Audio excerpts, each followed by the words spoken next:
আব্বা লন ওষুধটি খায়ালন। এখনই খাইতে হইব।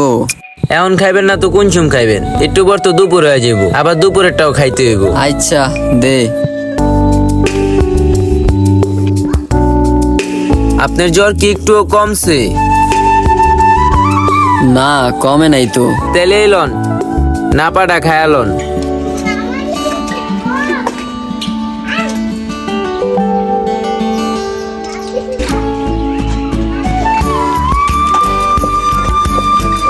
দেন পানিটা দেন, ওষুধটা খায়ালই। কে তোর আবার কি হইছে?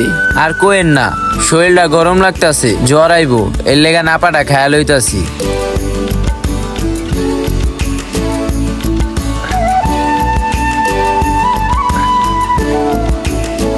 আচ্ছা আব্বা, আপনারা কি কি ওষুধ আনতে হইব? আর কোনো ওষুধ আনা লাগবো না, আমার আর ভাল লাগে না ওষুধ খাইতে। ওষুধ না খাইলে তো মইরা যাবেন গা। মইরা গেলে